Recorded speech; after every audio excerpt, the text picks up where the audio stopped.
የማይደገም ትውልድ በዛ ቁጥር ልክ አንድ ነቢይ ሐዋርያ ኑሮ ታያት 120,000 ሰሃባ። ይህ ምርጥ ትውልድ አስተምሮቱ ዛሬ ያስፈልገናል። ዛሬ አንደኛውን እናንሳ።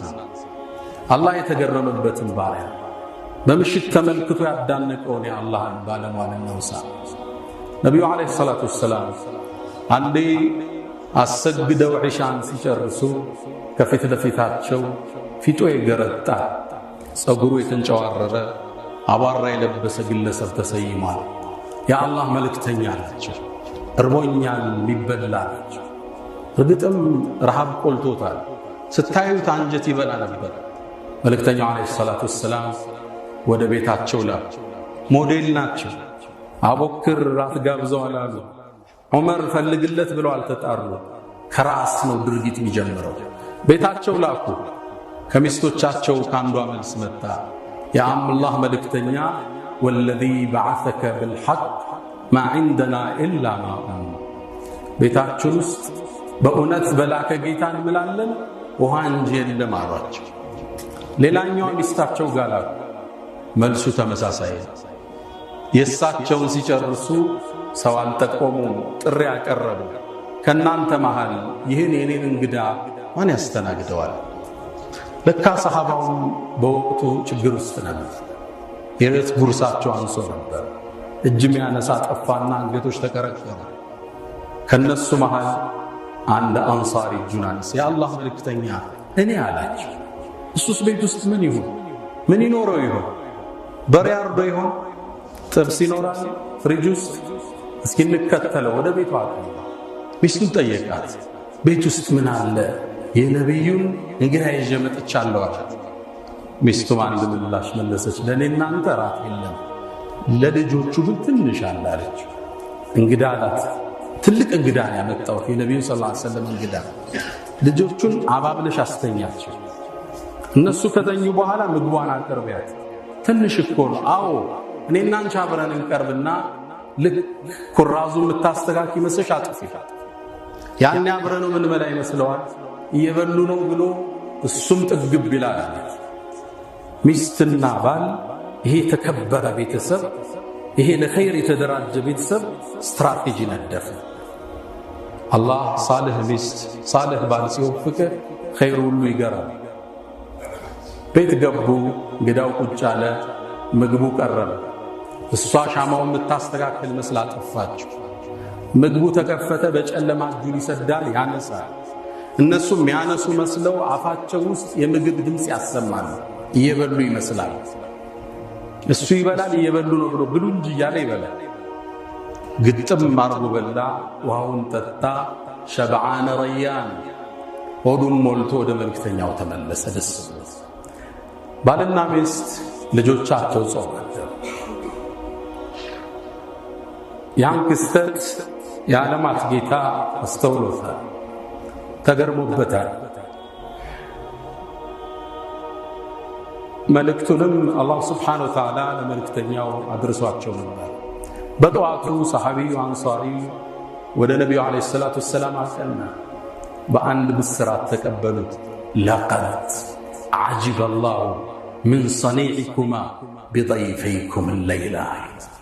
ዛሬ ምሽት የዓለማቱ ጌታ የዩኒቨርሱ አናዥ የረሱሎች ሁሉ ላኪ የመላእክት ሁሉ ፈጣሪ ተገርሞባቸው አደራቸው።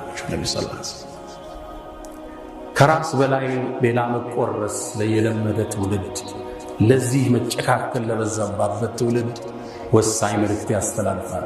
አላህም ታሪካቸውን አልረሳም። እኔ እናንተ ስንሰግዱልኝ እንድናስታውሳቸው ቁርአን ላይ ታሪካቸውን ጠቀሰ። ወዩእፊሩነ ዐላ አንፉሲሂም ወለው ካነ ቢሂም ኸሳሳ፣ ከነፍሶቻቸው ሌሎችን ያስቀድማሉ ለነሱ ወሳኝ አጀንዳ ቢሆን ሚለው አንቀጽ ቁርአን ላይ ታተመ። በዚህ ታሪክ ላይ ብዙ ትማራለህ። ለኸይር የተሰናዳ ቤተሰብ ሚስት በአሁኑ ዘመን አጋዥ ነች። ልጆቿን ረሃብ አስተኝታ እንግዳ ለመጋበዝ። ባልስ እንዲህ አይነት ወኔ ያለው። ከዛም ወደ ነብዩ ሰለላሁ ዐለይሂ ወሰለም ተመለስ። ሌሎችን ከማዘዝ በፊት ራሳቸው ተግብረው እሳቸው ጋር ሲታጣ ወደ ሰው ይላሉት። እኛ ተናጋሪዎች እንጂ ተግባሪዎች አይደለም። መካሪዎች እንጂ ተገሳጮች አይደለም። እምንናገረው የሚራመድ ሰው ጥቂት የበዛበት ዘመን ነው ያለው። ደግሞም ተመልከት ያ ሰሃባ የሚባለው ትውልድ የነብዩ ባልደረቦች እንዴት አይነት ስማርት እንደነበሩ፣ አስተሳሰባቸው እንዴት የረቀቀ ስትራቴጂስቶች እንደነበሩ። ያ እንግዳ እንዲጠግብ መብራት የሚያጠፉበትን ስትራቴጂ ቀይሰው የአርራህማንን ውዴታ ወሰዱ። ሰሃበቱል ኪራም ከራስ በላይ ሌላው የወንድም ችግር ያሳሰባቸው፣ የወንድም የዕዳ ጫና ያስጨነቃቸው፣ ሰውን አካፍለው የሚያግሩ፣ የሌላቸውን ቆርሰው የሚሰጡ ጂል ሰሃበቱል ኪራም ረዲየላሁ ተዓላ ዐንሁም ወረዱ ዐን አላላ አላህ ወዷቸዋል። በሚሰጣቸው ነገ ጀነት ውስጥ ይወዳሉ አላላ። ሌላኛውን ታሪክ እናንሳ። አብዱላህ ብኑ አቲክ ይባላል። ይህን ስም ብዙ ሰምታችሁት ይሆን? ታሪኩ ቡኻሪ ላይ ተጠቅሷል። ነቢዩ ዓለይሂ ሰላቱ ወሰላም ትልቁን የዳዕዋ ጉዞ ሲያደርጉ ትውልድ ነፃው ላይ ሲበረቱ በርካታ ስንክሳር በዝቶባቸዋል። መንቀሳቀስ አልቻሉም። እዛ ስም ያጠፋል፣ እዛ ሰይፍ ይቀስፍባቸዋል። መከራው ብዙ ነው። ካስቸገሯቸው ቀንደኛ ጠላት ውስጥ የመጀመሪያው አቡ ራፊዕ ይባላል። ይሁዳ ነው።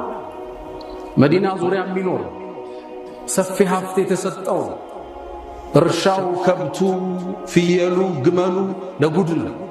ትልቅ የኢኮኖሚ ድሎት ላይ የሚኖር የራሱ ቤተ መንግስት ውስጥ ሌላ ቤተ መንግስት ሰርቶ የሚኖር ባለ ሀብት ነው። ነብዩን ጥርስ ነከሰባቸው። ዳዕዋቸው ላይ ተነሳባቸው። ሲሻ ሰው ቀጥሮ የሚገልሰው ይልክባቸው። ወላሁ ያዕሲሙከ ሚነናስ ያለው አላህ እሱ ይጠብቃቸው። ሲሻው ዘፋኝና ገጣሚ ቀጥሮ በስድብ የሚዲያ ዘመቻ ይከፍትባቸዋል። ስማቸውን ለማጠልሸት ዳዕዋቸውን ለማርከስ ይለቅባቸዋል። ሲሻው ጦር አዝምቶ አስታጥቆ ይልካል። በእስልምና ታሪክ ከባዱ ጦርነት የሚባለው አሕዛብ የሚባለው ጦርነት የመራው ከቁረይሾች ጋር ሆኖ ያስተባበረው የአንበሳውን ድርሻ የሚወስደው ይሄ አቡ ራፊዕ የሚባል ይሁዲ ነው። በጣም ሲያስቸግራቸው አንዴ ትክዝ አሉና ሰሃባው ቤት ተማሪዎቻቸው ዘንድ መለና ቢአቢ ራፊዕ አቡ ራፊዕን ማን ነው እንዲሁ ልክም ያስገባልን? ከሰሃቦች ውስጥ አንዱ ተነሳ። አንሷር ነው እሱ። አና አላቸው። የአላህ መልእክተኛ እኔ ያለው አላቸው። ስሙ አብዱላህ ብኑ አቲክ ይባላል። ከተወሰኑ 4-5 ሰሃቦቹ ጋር ቀና ወደ አቡ ራፊዕ መኖሪያ መንደር። ምን ይላል አብዱላህ ብኑ አቲክ? ቀን ቀን እንተኛና በሌሊት እንጓዛለን እቅዳችን እንዳይደረስበት። እንደምንም ደረሱ። ሲደርሱ እሱ የሚኖሩበት ቤተ መንግስት እጅግ የታጠረ የተጠበቀ የታፈረ ግንቦ ወደ ላይ የወጣ ዘበኞች ቀስተኞች የበዙበት እንዴት መግባት ይችላል?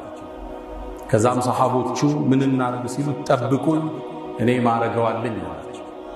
ወደ በሩ ተጠግቶ አስተዋል። ለካ በሩ የሚከፈተው በቀን 2 ነው። ጠዋት እረኞችን ከብት ጠባቂዎችን ለመላክ እርሻ የሚቆፍሩትን ለመላክ ገበሬዎችን ማታ እነሱን ለማስገባት ብቻ ነው ይከፈት። ጠበቀ። እረኞች ወጡ። ሙሉ ቀን ዋለ። ማታም ገቡ። እንዴት ይግባ? ተክዞ እያለ የውስጥ ንያውን ያወቀው አላህ እድል ከፈተለት። ድንገት አህያ ጠፋን ብለው በሩን ከፍተው ወጡ። ፍለጋ ተያያዙ። ጨለማ ነው። ከመሸ ነው። አብሮ ተደባለቀ። ፈለጉ አህያውን አጡት። በር ያለው ዘበኛ በአስቸኳይ ግቡ አልያ ለዘጋው ነው አለ። እሱም ከነሱ ውስጥ አብሮ ገባ። የገባው ወደ ተከበረ ቤተ መንግስት ውስጥ ነው። መውጫም የለም። አህዮቹ ወደሚኖሩበት ክፍል ገባውና ቁጭ አለ። ዘበኛው በሩን ቆልፎ ቁልፉን ሲያስቀምጥ አየው። ሁሉም ወደ ምኝታቸው ገቡ። እዛው ጠብቀው። ከዛም ወጣውና ቁልፉን አንስቼ በሩን ከውስጥ ከፍቼ ከፈታ ከታወቀብኝ እንኳን ሩጭ እንዳመለጥ ወደ ውስጥ ሲገባ ሌላ አቡ ራፊዕ የሚኖርበት ሌላ ቤተ መንግስታን ተጠጋው። ቁልፉን ይዘው ከዛም ከውጭ ያሉ በሮችን ሁሉም ቆለፍቷቸው። ጩኸት ሲሰማ እንዳይወጡ እንዴት እንደሚያስቡ ሰሃባ ሲሆን ወደ ውስጥ ጠጋስል አቡ ራፊዕ ከእንግዶች ጋር ተሰብስቦ ያወራል፣ ይሳሳቃል። ወሬው ስለ ነብዩ ነው። ወሬው እስልምና ማጥላልሸት ነው። ሁሉን ወሬ ያወራል። ዝም አልኩት። ብገባስ እነሱ ይከላከሉለታል። ጠበቁ። ተለያዩና ወደ አልጋቸው ሄዱ። ውስጥ ገባው ከፍች እነሱ የተኙበት ምኝታ ቤት ሁሉን ቆለፍ እንዳይወጡለት። ልክ ወደ ውስጥ ገባ ይላል። ድቅድቅ ያለ ጨለማ። እንዴት አቡ ራፊዕ ላገኘ? ምኝታ ክፍሉ ደርሷል። ኢብኑ ሐጀር ረዲየላሁ ተዓላ አንሁ ስለሱ ታሪክ ሲተነትኑ አብዱላህ ኢብኑ አቲክ የአይን ችግር ነበረበት፣ የማየት በዚህ ላይ ጨለማ ነው። አቡ ራፊዕ እኔትየው ማየው ነገር አጣው። አንድ ስትራቴጂ ቀየሰ። ስም ጠራ፣ አቡ ራፊዕ ብሎ ጠራ። ከዛም እሱ ለበይካ ድምፁን ወደ ሰማውበት ቦታ ሰይፌን ዘረጋዋል። መታውታል። ሙቷል ብዬ ስወጣ ሲያቃስት ሰማው። አሁን ድምፁን ፍለጋ ወደ ውስጥ ገባውና እሱን ሊያድነው የመጣ ሰው መስዬ አቡ ራፊዕ ማን ነው? ዘበኞችን ልጥራ እንዴ አልኩ። አዎ የሆነ ሰው ነው የመታኝ አለ። ጠጋልኩና አሁንም ወረድኩበት አለ። ግን አልገደልኩትም፣ አቆሰለ። ተመልሼ ስወጣ ቦታው ጠፋ ይዞ። አሁንም ድምፄን ቀየርኩኝ። የሌላ ሰው ድምፅ፣ ቅድም ቀጠን አሁን ወፈር። ምን ገጠመ? ሚረዳ ላምጣ እንዴ አለ። አዎ የሆነ ሰው መታኝ ሲል በሰይፍ ሄድኩና ደረቱ ላይ ቆምኩበት ይላል። ጨረሰ ኃላፊነቱ። ድምፅ ተሰማ ግቢ ውስጥ። ዘበኞቹ ተነሱ፣ ጩኸት ተሰማ። በሩን ከፋፍቸው ስለነበር ወጣ። አጥሩን ዘላለው ስል መሰላሉ ያለቀ መስሎ እግሬ ተሰበረ ይላል። ጥምጣሜን አወለኩና እግሬን አሰርኩት። ሰይፌን ተንተርሼ ከግቢው ወጣ። ሰሃቦቹ ሌሎቹ ከውጭ ከርቀት ይጠብቁት አልተገናኙ። ምን አረክ? አጥንቼ ልምጣ አላልክም? አይጨርሼ መጣው አለ። ወደ ነብዩ እንዳሉት እናንተ ቅደሙ፣ እኔ ጠዋት ላይ መርዶውን ሳልሰማ አልመጣም አላቸው። ቢድንስ ድንገት ለነብዩ ሂጄ መጥቻለሁ፣ ግን ድንገት ቢነሳ ይችላል ልላቸው ሞቱን ማወቅ አለብኝ አለ። እነሱ ቀጠሉ። እነሱ አንድ አህያ ተተውለታል። በአረቦቹ ባህል አንድ ሰው ሲሞት የተከበረ ጠዋት ላይ ከላይ ይወጣና ከማሳው ላይ ጥሪ ይደረጋል። አሁንም በጠዋት ተጣራ። እናንተ የሂጃዝ ሰዎች ሆይ፣ የሂጃዙ ባላባት አቡ ራፊዕ ዛሬ ሌሊት ተገድሏል ተብሎ ሐዘኑ ታወጀ። ያኔ ፈረሴን እያቀናው እየረገጥኩ ወደ ነብዩ አለይሂ ሰላቱ ወሰላም መጣ። ነብዩ አለይሂ ሰላቱ ወሰላም በደስታ ተቀበሉት። ኸበሩንም ያውቁ ነበር። ገደልኩት አላቸው። አዎን አሉት ነብዩ አለይሂ ሰላቱ ወሰላም። ከዛም ቀን አልኩና የአላህ መልእክተኛ ግን እግሬ ያልኳቸው። ያን የተባረከ እጃቸውን አንስተው እግሬ ላይ ያስቀምጡት። በአላህ ይሁንብኝ ይላል። እጃቸው ሲነሳ እግሬ ህመም አልነበረውም ይላል። اللهم صل وسلم وبارك على سيدنا ሰሃባ ስንል ለእስልምና የተሰዉ ሁለመናቸውን የሰጡ እንደማይመለሱ ያወቁ ወደ ሞት ጉድጓድ የሚገቡ ይህን ዲን በጠንካራ መሰረት ያቆሙ የተከበረ ትውልድ ሰሃበቱል ኪራም። ለዲን የመደገፍ ወኔያችን በላሸቀበት የነዋይ ፍቅር ባራደብን ወቅት ላይ ያን የመስዋዕትነት ታሪክ ዛሬ መድገም በእኛ ላይ ግድ ይላል። አላህ ይወደዳቸው፣ ጀነቱ ውስጥ ከነሱ ጋር አላህ ይሰብስበን። አላ ወፈዐሉል ኸይራት ወስተግፊሩ ረበኩም ፈጡባ ሊልሙስተግፊሪን።